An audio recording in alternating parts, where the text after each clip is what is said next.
네, 엘리나 블루 노래 듣고 돌아왔습니다. 안녕하세요. 내 인생의 명작 김아준입니다. 노래가 아주 블루인데 블루가 아니라 굉장히 분위기가 좋네요. 오늘 7월의 마지막 날이에요. 31일인데요. 이렇게 매주 한 번 방송하는 프로그램 하다 보면 시간과 계절을 더 빨리 느끼게 되는 것 같아요. 어느새 달이 바뀌어 있고 어느새 계절이 바뀌어 있고 또 한 해가 그렇게 바뀌는 경험을 매일 방송하는 진행자 분들보다 더 진하게 느끼는 것 같습니다. 6월 달에 독립기념일 폭죽쇼를 기다렸던 게 엊그제 같은데 어느새 7월 마지막 날 31일이 됐네요. 이제 내일이면 8월이 되고 또 다음 달 레이버데이 또 지나면 더위도 한풀 꺾이게 되겠죠? 더운데 마스크 쓰는 것 때문에 힘들어하던 사람들이 쌀쌀한 계절이 오면 마스크 쓰니까 따뜻해 이런 말 할 날도 곧 올 겁니다. 달이 바뀌고 계절이 바뀌어도 바뀌지 않는 책을 읽는 즐거움, 그리고 또 책을 통한 깨달음, 그리고 함께하는 청취자분들이 있어서 행복한 사명감, 좋은 책 소개해드리면서 저도 좋은 영감을 받고 좋은 사람이 되고 싶다는 바램, 바램만으로 끝날지라도 함께 좋은 책을 나누었던 경험만큼은 이렇게 새싹이 자라서 튼튼한 줄기가 가진 넝쿨이 되듯이 멀리 갑니다. 이렇게 무럭무럭 자라는 것 같아요. 찰리 채플린이 이런 말 했잖아요. 인생은 가까이서 보면 비극이지만 멀리서 보면 희극이다. 이렇게요. 저 욕심일지는 모르겠지만 가까이서 봐도 희극이 되는 그런 즐거움과 행복함이 넘치는 하루가 되기를 바랍니다. 좋은 사람 곁에는 좋은 책이 있고요. 좋은 방송을 하면 또 그 곁에는 좋은 청취자분들이 옆에 꼭 계셔줄 거라 믿고 있습니다.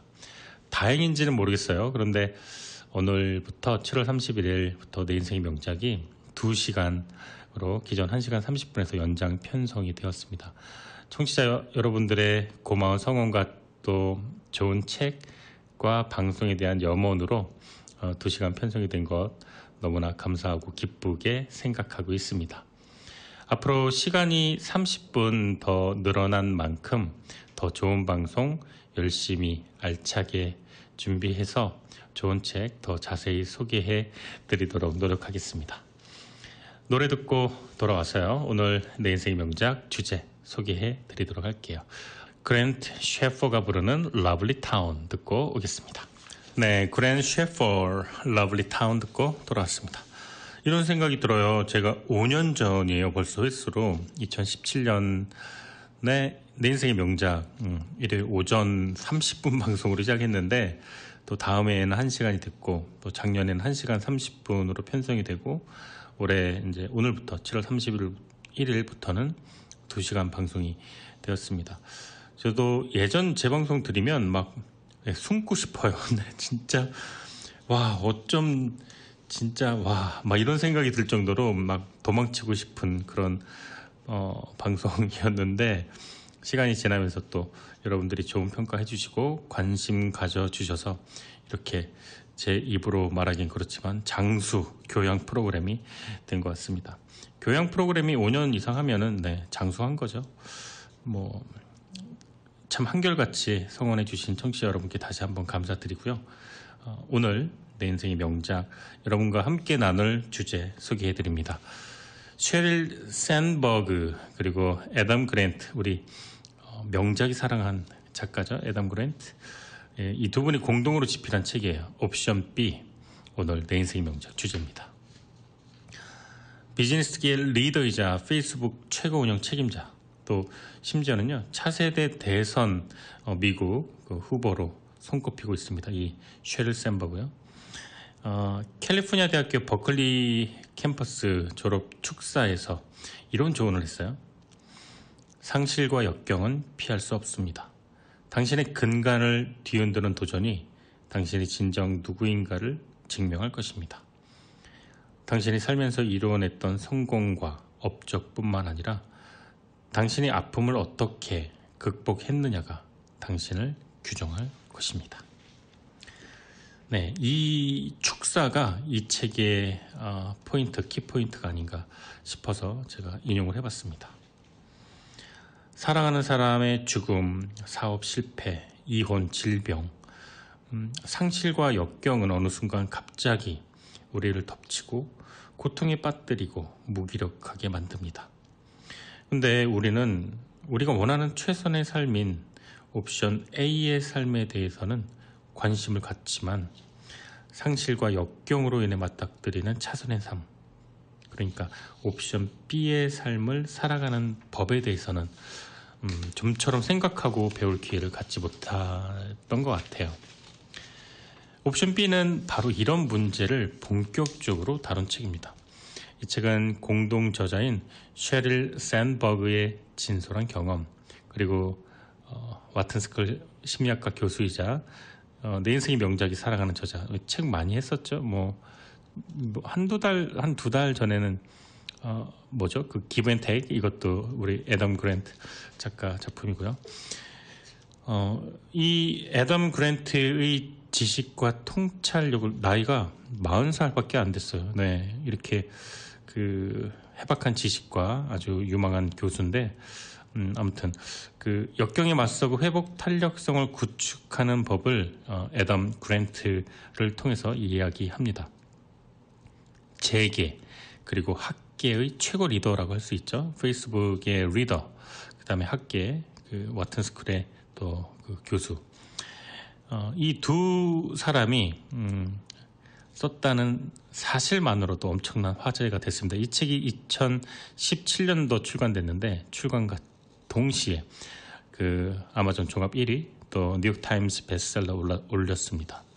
워싱턴 포스트지에서는 이 책에 대해서 이렇게 말했어요. 슬픔을 대하는 미국인들의 문화를 바꾸어 줄 책이다.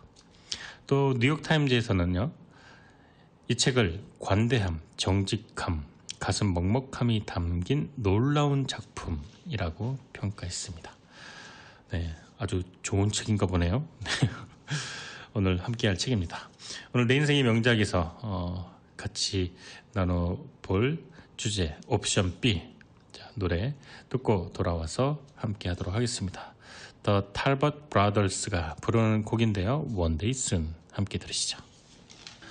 상실도 슬픔도 시리도 철저히 개인적인 감정이다. 어쨌거나 이 어둠을 뚫고 지나가야 하는 것은 나 자신의 몫이었다. 페이스북 최고 운영 책임자인 이 책 옵션 B의 공동 저자 셰릴 샌버그가 한 말입니다. 저자는 하버드 대학교 경제학과 또 경영대학원을 최우등으로 졸업했고 세계은행 맥킨지를 거쳐서 27살에 국무부 수석 보좌관으로 일했습니다. 2001년부터 2008년까지 최연소 구글 부사장을 거쳤고요. 2008년도부터 페이스북에서 일해오고 있습니다. 지금 현재는 최고 운영 책임자로 있습니다. 그런데 2015년 아이들을 친정 부모님께 맡기고 남편과 함께 떠난 멕시코 휴양지에서 갑자기 그녀의 남편이 사망하게 됩니다. 그때의 심정을 저자는 이렇게 말합니다. 나는 지금도 헬스장이 어디죠? 이런 말을 들으면 숨이 턱 막히고 온몸이 굳어버린다. 그리고 앞으로도 그 말을 들으면 심장이 요동칠 것 같다라고요. 그녀는 정신없이 남편의 장례를 치렀고 그 이후부터 그녀가 절대적으로 지지하고 믿고 의지했던 남편 없는 그녀의 삶이 시작됐습니다. 그녀는 말합니다. 결코 내 자의로는 선택하지 않았을 삶이고 철저하게 무방비 상태에서 맞닥뜨린 삶이었다. 살면서 우리는 어쩔 수 없이 원치 않은 상황에 맞닥뜨리게 됩니다. 저자는 어느 날 휴양지에서 남편이 사망하는 비극을 겪고 그때 당시에 표현을 이렇게 했습니다. 나는 공허에 빠졌다. 거대한 공허가 가슴과 폐에 가득 차서 생각할 수도 숨을 쉴 수도 없었다. 자신감은 바닥을 쳤고 어떤 일에도 제대로 된 선택을 내리지 못했다. 나는 무기력해졌다. 그러면서 인간관계, 직장생활, 사생활 내 삶의 모든 균형이 무너지기 시작했다. 그리고 무엇보다 7살, 10살에 불과한 어린아이들이 평생 상처를 안고 살아가게 될까봐 극도의 불안에 떨어야 했다. 네, 그런데 다행히도요, 당시에 이 셰릴 샌버그의 친구이자 이 책 옵션비의 공동 저자인 애덤 그랜트가 회복의 실마리를 제시해 줍니다. 슬픔은 어쩔 수 없이 겪어야 하는 과정이지만 그녀와 아이들이 고통을 줄이고 역경을 극복해낼 수 있는 방법이 있다면서 회복 탄력성이라는 심리학적 개념을 제시합니다. 그리고 회복 탄력성을 기르는 기본적인 마음 자세를 비롯해 일상에서 구체적으로 실천할 수 있는 방법들을 조언해 주기 시작합니다. 다행히도 회복 탄력성은 타고나는 것이 아니라 근육처럼 후천적으로 노력과 연습을 통해 키울 수 있는 것이기 때문에 그녀는 바뀔 수가 없었습니다. 이 책에는 애덤 그랜트의 심리학적 조언을 바탕으로 공동 저자인 셰릴 샌버그 또 그녀의 아이들과 함께 상실과 고통을 극복하는 그런 과정을 이야기하고 있습니다. 역경과 상실에 직면한 사람들이 흔히 당면하는 문제 그리고 또 그것을 극복하는 방안에 대해서 이야기를 합니다. 정신적인 외상을 입은 사람들이 빠지기 쉬운 심리학적인 함정에서 또 벗어나서 상황을 객관적으로 직시하는 법, 또 공허함을 또 다루는 방법, 이런 이야기들이 많이 나옵니다. 일상에서 또 주변 사람들과 함께 할 수 있는 정서적인 치유 활동도 나오고요. 이런 내용이죠. 내가 아파할 수도 있지만 다른 사람이 아파하는 사람을 우리는 어떻게 바라보고 도와줄 것인가에 대한 이야기가 저는 조금 더 이렇게 가슴에 와 닿더라고요. 가정에서 또 자녀에게 회복 탄력성을 심어주는 노하우 같은 것들도 많이 나왔고요. 여러 가지 우리가 정상적으로 행복하게 살아가는 길 말고 원치 않는 슬픔과 역경과 불행에 빠진 사람들이 다시 정상적인 삶으로 돌아오는 방법과 그 여러 가지 노하우를 이 책을 통해서 알 수가 있습니다. 자, 노래 듣고 돌아오도록 할게요. 아바가 부릅니다. Take a chance on me.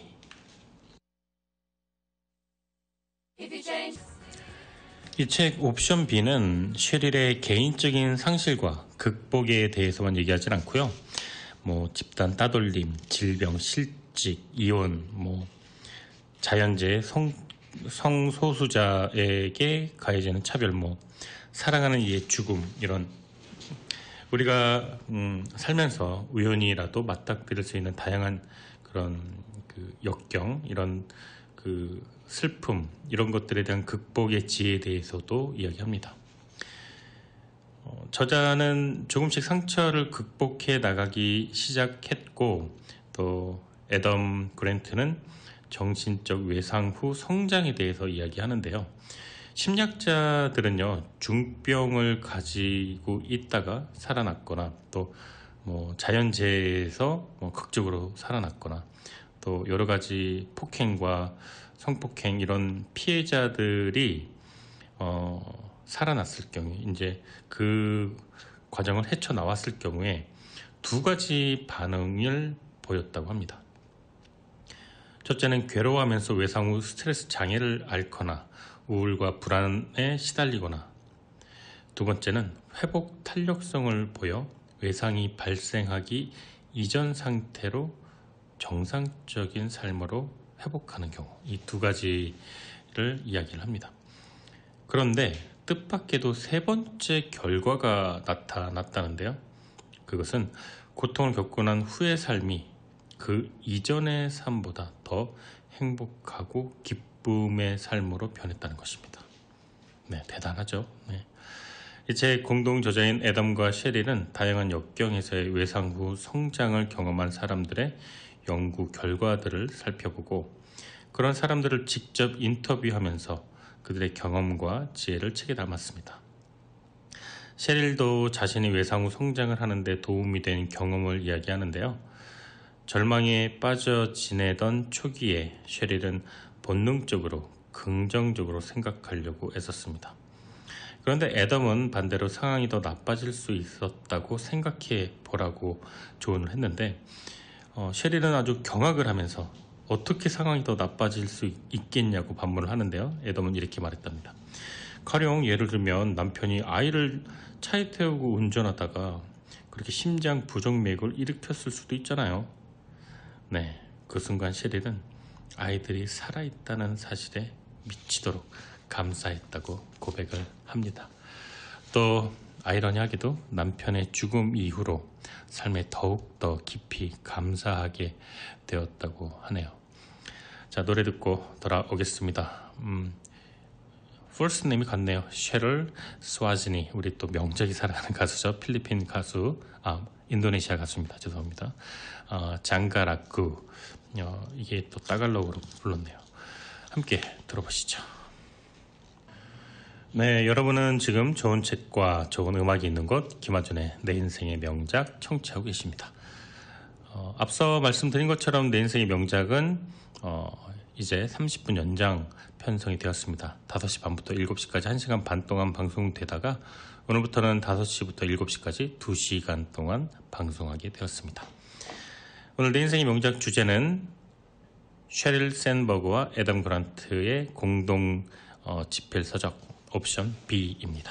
이 책 공동 저자인 셰릴과 애덤은 회복 탄력성은 우리 내면 깊숙한 곳에서 우러나오지만 동시에 외부의 지지를 받을 때 제대로 발현될 수 있다고 강조합니다. 친구와 가족들에게서, 일터에서, 사회구조나 정책적으로 지지를 받을 때 제대로 발현될 수 있다는 것입니다. 예를 들어서 우리는 성인이 돼서도 상실과 고통을 겪는 주변 사람들을 대하는 방법을 잘 모르는 경우가 많습니다. 때로는 어떻게 위로를 건네야 할지 몰라서 침묵하고 때로는 의도치 않게 상대에게 상처를 주기도 합니다. 어떻게 도움을 줘야 될지 몰라서 그럴 기회를 마냥 미루기도 합니다. 또 한편으로는 역경과 상실에 직면한 사람은 자기 감정을 표현하거나 주변의 도움을 구하는 방법을 몰라서 어려움을 겪습니다.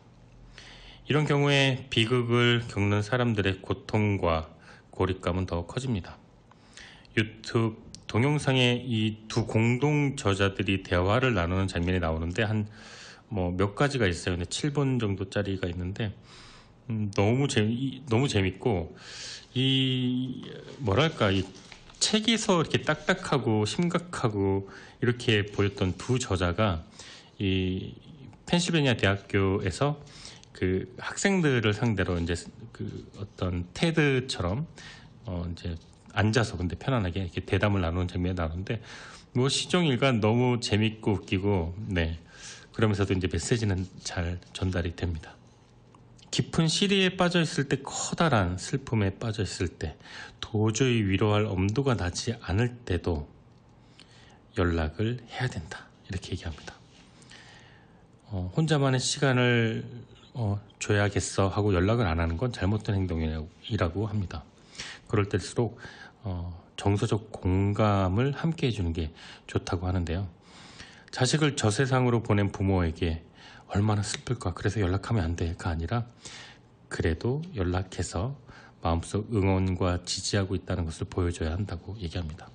그럴 때일수록 당사자가 평소 좋아하는 맛있는 크림파이를 사가지고 가서 건네는 것이 더 좋은 방법이라고 얘기합니다. 그래서 우리도 상갓집 가면은 슬픔과 위로 이러는 게 아니라 그냥 고스톱도 치고 술 먹고 엉뚱한 사람이랑 싸우기도 하고 하면서도 그냥 같이 시간을 보내주는 거죠. 그것만으로도 참 고마운 일이 될 것입니다. 노래 듣고 돌아올게요. 프레디 아킬라가 부르는 곡입니다. 아나크. 이 노래는 그 가족에 대한 이야기입니다. 부모에 대한 이야기 아주 구슬프게 불렀습니다. 함께 들어보시죠.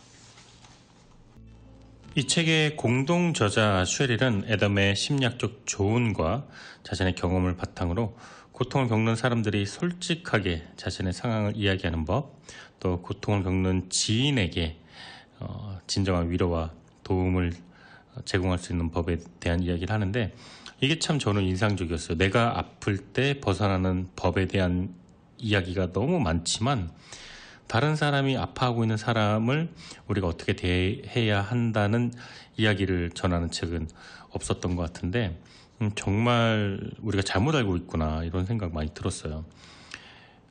슬프고 비탄과 상실감에 빠져있는 사람에게 혼자만의 시간을 주는 것보다 난 여기 있어, 네가 좋아하는 인절미 하나 먹을래? 뭐 이런 말, 그게 그 사람한테 더 큰 위로와 힘이 된다는 것, 참 공감이 가고 제가 그렇게 하지 못했던 순간들이 떠올라서 좀 반성을 하게 됩니다. 가난으로 고통을 겪는 사람들, 또 사회적 약자들, 그런 사람들이 슬픔과 역경이 더 힘들어하고 더 정상적인 생활로 돌아오기 어렵다는 것을 이 저자는 지적을 합니다. 그런 사회적 약자들이 회복 탄력성을 구축할 수 있도록 지원하는 방법에 대해서도 책에서 나오는데요. 참 그 시야가 참 넓죠. 네. 이렇게 이 책은 개인과 공동체가 언제 어떤 형태로든 옵션 B의 상황에 맞닥뜨릴 때 최선의 삶을 살아갈 수 있는 방안을 제시하고요. 또 이 책을 읽는 독자들이 그것을 또 이렇게 조언 삼아서 따르기를 원합니다. 아무리 거침없이 성공 가도를 달리는 사람이 있었다고 하더라도 실패 없는, 절망 없는, 슬픔 없는, 아픔 없는 그런 삶은 없을 겁니다. 어떤 순간에나 어떤 상황이나 우리는 나락에 빠질 수가 있고요. 그럴 때는 옵션 A가 아니라 옵션 B를 가동해야겠죠. 고통에서 빠져나와서 성장하는 모습으로 다시 자리매김할 수 있다고 이 책에서 용기와 응원을 하고 있습니다. 자, 노래 듣고 돌아올게요. 해리안 마음을 드려요. 즐거운 하루는 15분 같고 고통스러운 하루는 15년 같은 법이에요. 어느 누구도 이것이 쉽다고 생각하지 않습니다. 하지만 어떻게 사느냐에 따라서 그 15분을 15년으로 만들고 그 15년을 15분으로 만들 수가 있어요. 네, 본문 내용이었습니다. 사람마다 슬픔이나 상실이나 고통을 견뎌내는 힘은 다를 겁니다. 어느 누구는 슬픔의 무게를 견디지 못해 좌절하고 말죠. 그런데 또 어느 누구는 슬픔을 견뎌내면서 다시 예전의 모습으로 돌아갑니다. 하지만 또 다른 선택을 하는 사람들도 있습니다. 바로 고통을 겪고 나서도 앞으로 나아가는 사람입니다. 앞으로 나아가는 사람은 생사의 갈림길에 갇힌 터널에서도 희망을 놓지 않고요. 살아서 행복한 게 아니라 행복하기 때문에, 너무 행복해서 잘 사는 것, 그런 믿음이 있기 때문에 가능합니다. 옵션 B에 따르면 옵션 B는 차선의 삶입니다. 옵션 A는 자기가 원하는 삶의 방향입니다. 아무런 역경이 없는 옵션 A는 누구나 원하는 최고의 삶이죠.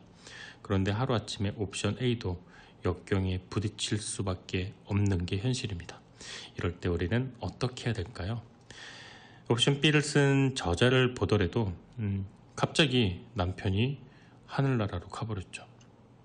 무엇을 어떻게 해야 할지 도무지 갈피를 잡을 수가 없었습니다. 슬픔이 한순간에 지나가더라도 그 흔적은 너무나도 오랫동안 그녀 곁에 남아 있으니까요.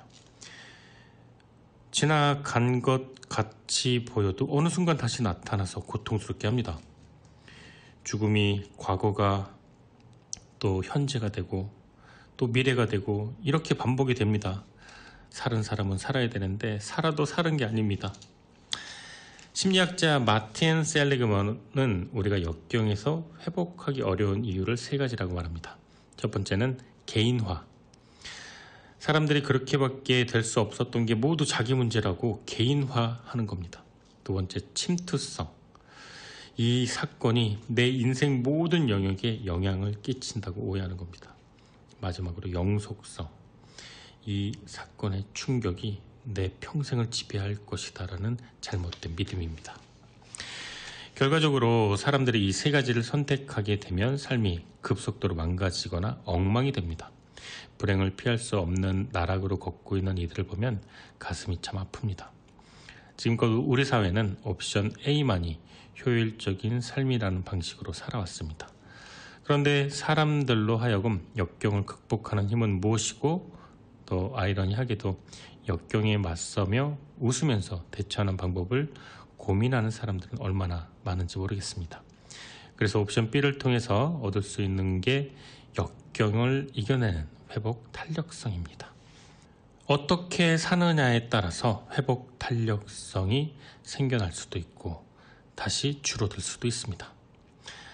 자, 노래 듣고 돌아오도록 하겠습니다. 세라 베럴리즈가 부르는 곡 맨하튼 듣고 돌아오겠습니다. 네, 여러분은 지금 좋은 책과 좋은 음악이 있는 곳 김한준의 내 인생의 명작 청취하고 계십니다. 오늘 내 인생의 명작 주제는 셰릴 샌버그와 애덤 그랜트가 공동으로 집필한 책 옵션 B입니다. 1부 순서는 여기서 마치고요. 노래 듣고 돌아와서 6시부터 이어지는 내 인생의 명작 2부로 저는 돌아오도록 하겠습니다.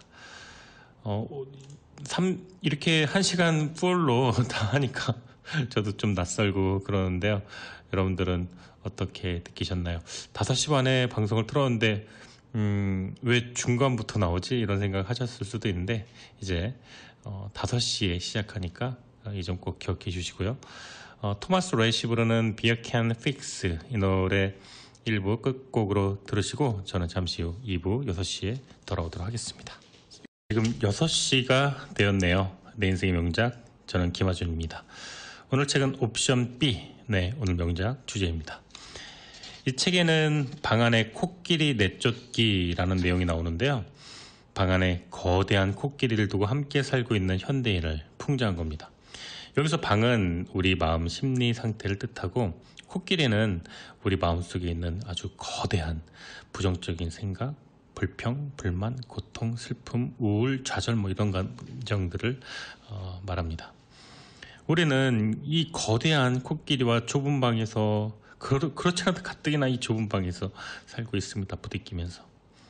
방 안에 코끼리가 있다는 것만으로도 우리는 제대로 막 몸을 돌아 누울 수도 없고요. 숨을 쉴 수도 없고 막 낑겨서 부대껴서 너무나 불편합니다. 그 고통이라는 코끼리를 다루는 건 여간 어려운 게 아닙니다.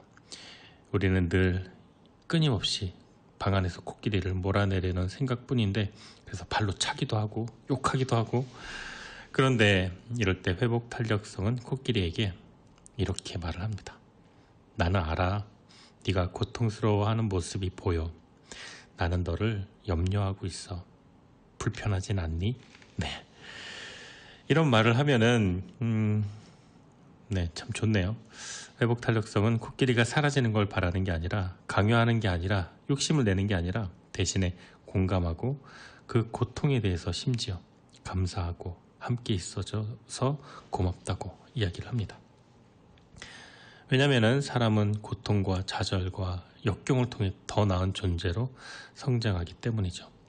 그러면 그 덩치 큰 코끼리가 공감하고 위로받고 조심스럽게 그 좁은 방을 나가게 됩니다. 그러면은 어느새 그 좁은 방은 너무나도 넓고 쾌적하고 아늑한 방으로 바뀌어져 있는 것을 볼 수가 있죠.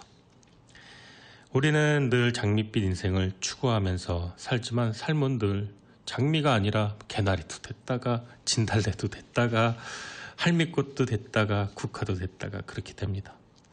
지금이 가장 행복한 순간이기를 바라지만 어느 누구도 불행을 피할 수가 없습니다. 세옹지마를 굳이 말하지 않더라도요. 여보 나 승진했어. 나 이번에 보너스 받았어. 그런데 승진하면 일이 많아집니다. 보너스 받은 그 돈으로 여행을 가서 어떤 안 좋은 일이 일어날 수도 있습니다. 아닐 수도 있고요. 모든 슬픔의 무게 때문에 우리는 한순간에 무너지기도 하고 공든 탑이 이렇게 쉽게 무너집니다. 탑이 그렇게 공을 들였는데요. 그런데 옵션 B의 이야기를 따라가다 보면 이 사실을 알게 됩니다. 언제나 불행할 것 같던 내 슬픔이 어쩌다 때때로 불행해진다는 것입니다. 아예 사라지고 없어지게 만드는 것이 아니라 때때로로 바꾼다는 것이죠. 이게 회복 탄력성 때문입니다. 일상을 지켜나가는 회복 탄력성이 없다면 비극은 그 자체로 비극으로 끝나게 되겠지만 회복 탄력성이 있다면 놀랍게도 그 비극에 고마워하기까지 됩니다. 살아갈 이유를 알게 되면은 회복 탄력성을 가지고 어떠한 어려움도 이겨낼 수 있고요. 이 책에서 인용된 빅터 프랭클이 말한 내용, 이런 내용이 있어요. 어떤 면에서 고통의 의미를 발견하는 순간 그 고통은 더 이상 고통이 아니다. 회복 탄력성을 가지고 삶을 되돌려보는 것으로 얼마든지 불행을 끝낼 수도 있습니다. 하지만 불행만을 끝내는 것으로 그치지 않고 다시 즐거운 삶을 보내기 위해서 앞으로 나아가야 될 겁니다. 노래 듣고 돌아오도록 할게요. 그레이스 애담스가 부르는 21 함께 들으시죠. 본문 내용입니다. 나는 오랜만에 연락이 온 친구에게 물었다. 그동안 연락이 통 없었기 때문이었다. 내가 물었다.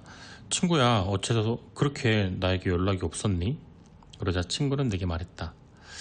나는 그저 네가 너무 큰 슬픔을 겪고 있는 게 안타까워서 많이 기도하고 마음속으로 응원하는 게 너를 위한 길이라 생각이 들었어. 그래서 직접 연락하지 않고 너의 슬픔과 너의 기분이 나아질 때까지 기다렸단다. 그래서 연락을 못했어. 너를 위하는 마음에. 이렇게 친구는 해명했다. 나는 친구에게 지금이라도 연락을 주어서 고맙다는 말을 했지만 속으로 생각했다. 그 친구는 슬픔에 처한 사람에게 당시 위로를 미루면 실제로 그 당사자의 고통을 증가시킬 수 있다는 사실을 그 친구는 몰랐던 것이다.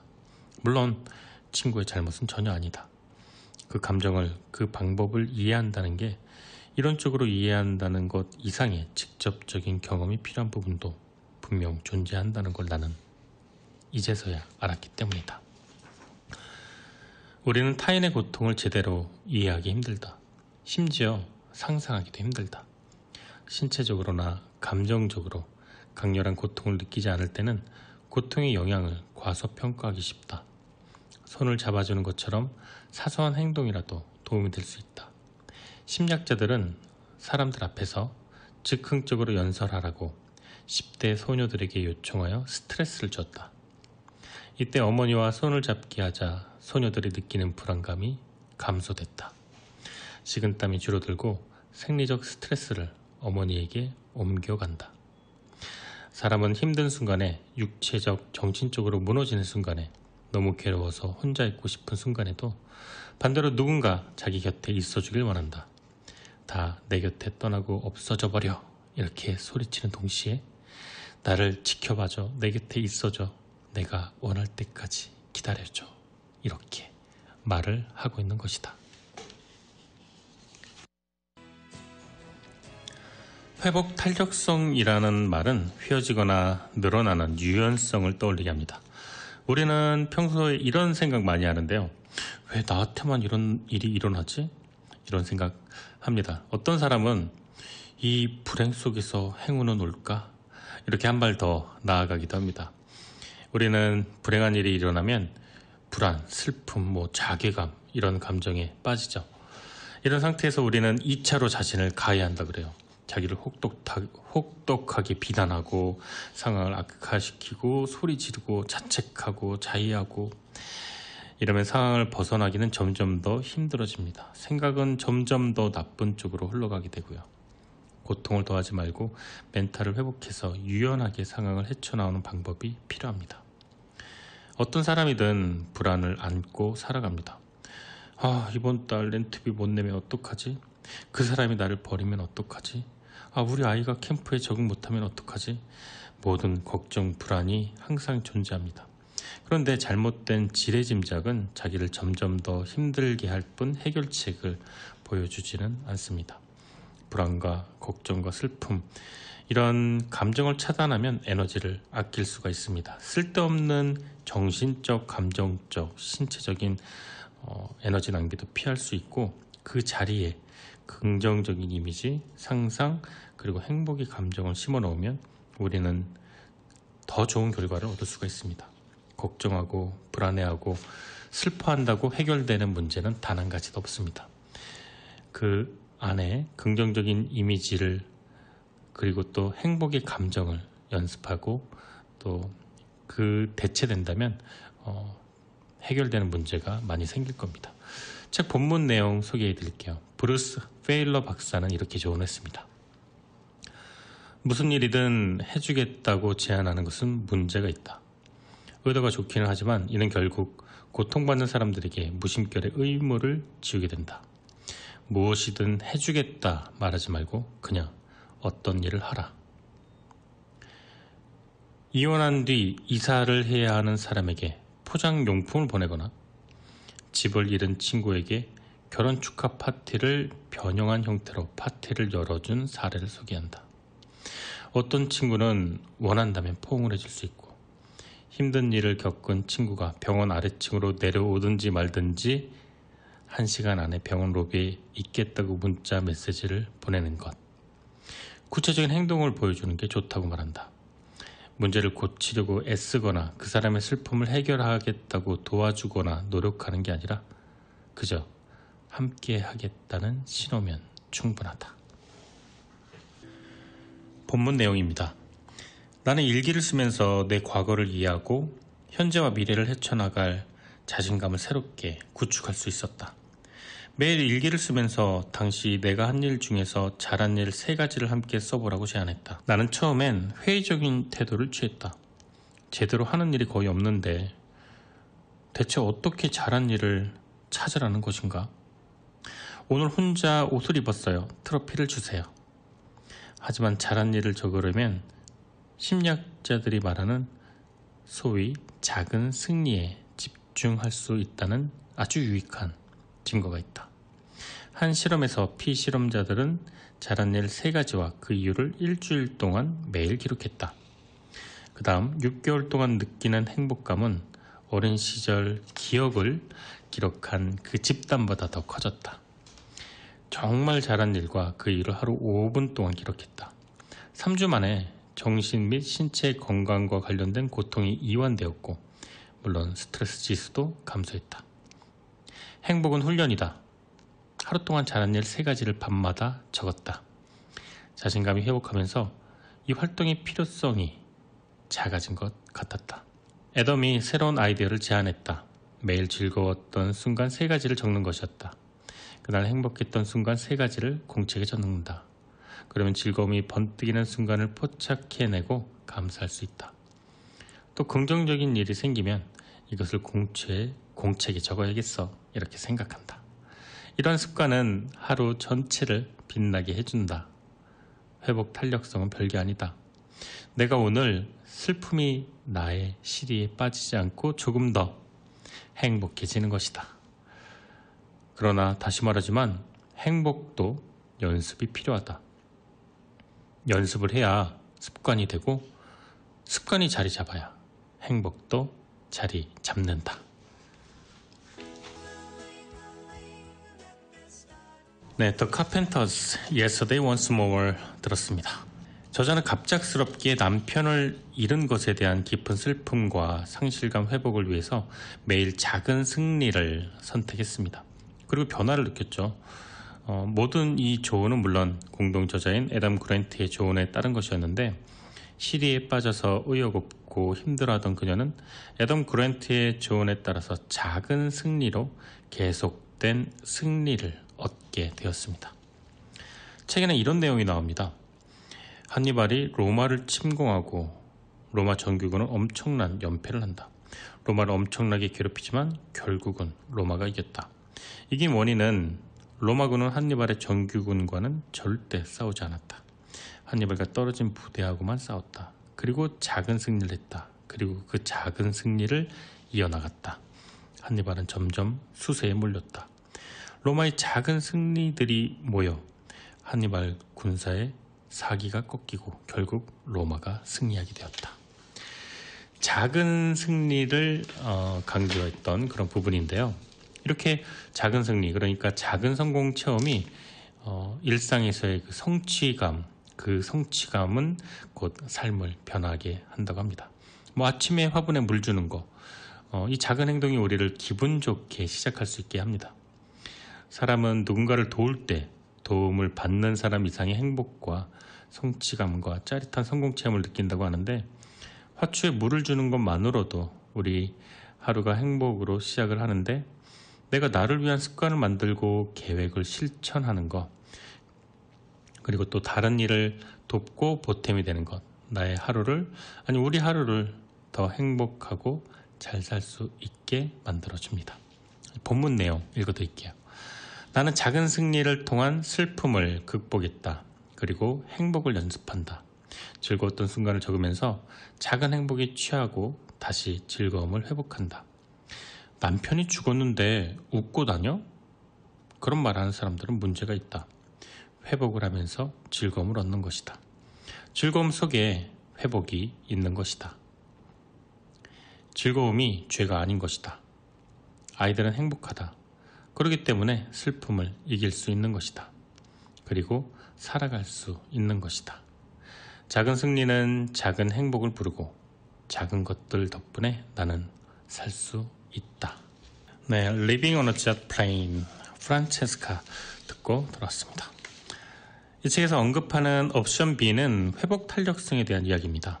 이 책 공동 저자인 쉐릴 샌버그 페이스북 운영 책임자인 이 저자가 남편을 잃은 후에 그 상황을 자기 감정을 슬픔이나 원망, 우울 이런 것들을 적어 내려가면서 이야기를 전달하고 있습니다. 옵션 A가 없으니까 까짓 거 발로 차버리고 옵션 B를 선택하세요. 네, 본문에서 저자가 필 박사라는 분에게 조언을 구하는 그 대사인데요. 옵션 B는 말 그대로 차선책이죠. 물론 시작부터 차선으로 시작할 필요는 없겠지만 살다 보면 차선이 필요한 순간은 늘 존재하고 다가오겠죠. 그 순간 어떤 누구는 좌절하고 절망하지만 또 회복 탄력성이 좋은 사람은 옵션 B를 발동합니다. 그리고 예상치 못하고 기대하지 않았던 슬픔과 절망에서 빠져나오게 됩니다. 그리고 심지어는 더 성장하고 더 행복해지는 모습을 보이기도 합니다. 책에서 회복을 방해하는 3가지를 언급을 했는데요. 일부에서 소개해드렸는데 다시 한번 이야기해드리도록 하겠습니다. 첫 번째는 개인화. 모든 잘못이 나에게 있다라고 자책하는 것. 두 번째는 침투성. 이 사건이 내 모든 인생에 영향을 미칠 것이야. 셋째는 영속성. 이 고통은 영원히 지속될 것이야. 네. 이게 슬픔과 역경과 좌절에서 회복을 방해하는 3가지 문제점이라고 하는데 반대로 얘기하면 됩니다. 사람들이 자신의 잘못을 모두 이 역경은 내 잘못이다 라고 말을 하는 것을 반대로 내 잘못이 아니야. 또 침투성은 내 삶의 모든 영역에 영향을 미치지 않을 것이야. 영속성. 이 여파가 영원히 계속되지 않을 것이야. 네. 부정적인 사건이 자기 때문에 발생한 건 아니고 삶의 모든 영역에 절대로 미쳐지지 않으며 또한 영원히 지속되지 않는다는 사실을 인식하면 우울증을 떨쳐버리고 역경에 잘 대처할 수 있을 겁니다. 한희정이 부르는 미생 OST입니다. 내일 함께 들으시겠습니다. 책에는 이런 내용이 나옵니다. 누군가 슬픔 상황을 겪었을 때 주변의 많은 사람들이 그녀를 배려하기 위해 관련된 이야기를 꺼내지 않는 것에 대한 그 설명하는 부분이 나오는데 참 이게 인상적이었어요. 저도 그랬거든요. 일종의 암묵적인 불문율이죠. 불행을 겪은 사람 앞에서 그 상황에 대해 이야기를 하지 않는 그런 거요. 부모님을 떠나보낸 그런 상을 당한 사람에게 부모에 관련된 이야기를 하지 않는다던가, 사별한 배우자 얘기를 하지 않는다던가, 이혼한 사람에게 전처 얘기를 하지 않는다던가 이런 것들이요.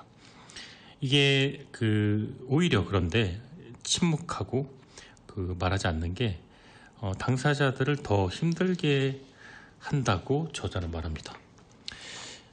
본문 내용인데요. 극심한 고통을 견뎌내는 사람들은 자신이 겪는 고통에 대해 말하고 싶어하는 경우가 많다. 그런데 사람들은 이런 일들이 정신적 충격을 들춰낼까봐 염려하면서 질문하는 것을 주저한다. 감정을 피하는 것과 감정을 보호하는 것은 다르다. 그리고 이와 함께 밑도 끝도 없이 괜찮을 거야 라고 말하는 것도 얼마나 잔인한 말인가. 친구가 사람들에게 들은 최악의 말은 괜찮을 거야 이었다. 그럼 머릿속에서 잔뜩 겁에 질린 목소리가 말한다. 괜찮을지 어떨지 당신이 어떻게 알아? 내가 죽을지도 모른다는 사실을 알기는 아는 거야? 이렇게 소리를 질렀다. 네, 본문 내용이었는데 너무나 공감이 가요. 너무나 많은 사람들이 슬픔을 겪는 사람에게 괜찮을 거야 이러는데, 이제 곧 죽을지도 모른다는데 무슨 근거로 괜찮을 거라는 겁니까? 이렇게 말할 수는 없잖아요. 굉장히 무책임한 말일 수도 있어요. 그리고 슬픈 일을 당한 사람에게, 부모님을 잃은 사람에게 절대 그 얘기를 안 꺼낸다는 것이 오히려 예의가 아니고 배려가 아니다라는 말도 조금 인상적이었습니다. 그러면 그 당사자와 관계를 이어나가기 위해서는 어떻게 말을 해야 될까요? 책에서는 이러한 상황에 처하면은 상황을 인정하고 곁에 있어주라고 조언합니다. 본문 내용은요, 가장 유익하고 적절한 행동은 바로 인정하는 것이다. 글자 그대로 이렇게 말해라. 네가 고통을 겪고 있다는 것을 알아. 내가 곁에 있어줄게. 네, 참 그렇죠. 뭐 해결해 줄게, 뭐 얼마나 슬프니, 뭐 이것보다 너의 고통을 나는 알아. 근데 내가 뭐 딱히 해줄 건 없고 옆에 있어줄게. 옆에 있어주는 게 얼마나 고맙습니까? 뭐 닭도리탕이 뭐 감자탕이라도 하나 같이 먹으면서요. 먹는 게 또 너무 슬플 땐 안 넘어갈 수도 있겠지만, 갑자기 제가 메뉴가 참, 네, 죄송합니다. 책에는 이런 내용도 나옵니다. 무슨 일이든 해주겠다라고 제안하는 건 문제가 있다라고요. 의도가 좋기는 하지만 고통받는 사람들에게 무심결에 의무를 지운다. 무엇이든 해주겠다 하지 말고, 앞부분에서도 나왔죠. 당신이 알아서 그 사람을 위해 할 수 있는 일을 하라. 네, 뭐 필요한 거 없어? 이렇게 말을 하는 것보다 필요한 걸 해주는 게 더 도움 될 겁니다. 그렇죠. 누군가가 나에게 뭐 필요한 거 없어 라고 말을 했는데 나 이거 필요해 라고 말을 하기가 쉽진 않아요. 예, 그래서 알아서 챙겨주는 게 제일 좋은 것 같습니다. 네, 송창식이 부릅니다. 나의 기타 이야기. 이 책은 저자의 아픈 경험과 또 다른 사람들의 이야기를 예로 들어서 회복해 나가는 그런 과정을 이야기합니다. 그리고 마음가짐, 주변 사람들, 배려, 공감, 이런 얘기요. 이 책에 나온 행복도 훈련이 필요하다는 말, 참 저는 그게 가장 인상적이었던 것 같은데, 저자는 행복을 결정하는 건 긍정적인 경험의 강도가 아니라 빈도라고 말을 합니다. 엄청나게 큰 긍정적인 경험이 아니라 소소한, 하지만 매우 자주 일어나는 빈도. 만약에 뭐 100만 달러, 요즘 100만 달러면 저한테는 엄청 큰 돈인데 뭐 좋은 집 사죠. 네, 100만 달러짜리 집을 드디어 뭐 몇십 년 돈을 모아서 샀어요. 아주 작은 소소한 행복이 대신에 이런 큰 집을 샀습니다. 그런데 그것보다 반복되고 끊임없이 이어지는 작은 행복이 우리를 더 기쁘고 활기차고 행복하게 만들어준다고 합니다. 작은 일을 하면서 행복을 느끼게 되길 기다리지 말고 자기에게 행복을 안겨줄 작은 일을 찾아라, 실천하라, 이렇게 얘기를 하는데요. 행복도 훈련이 필요하고 행복하기 위해서, 행복을 찾기 위해서 작은 일들에게 기쁨을 느끼는 연습이 우리에게 필요할 겁니다. 당연하게 누렸던 것들을 고마워하는 순간 우리에게 작은 행복들이 막 진짜 우수수 떨어지듯이 밤하늘의 별처럼 우리에게 다가오지 않을까요? 지금 당장도 뭐가 행복하지? 뭐가 나를 즐겁게 하지? 오늘 내가 무엇을 할 때 가장 즐겁고 행복했지? 생각을 해보면 어떨까 싶어요. 노래 듣고 돌아오는 동안에요, 우리가 행복한 이유 한번 세워볼까요? 노래 듣고 돌아올게요. 앤 머레이가 부릅니다. You Needed Me.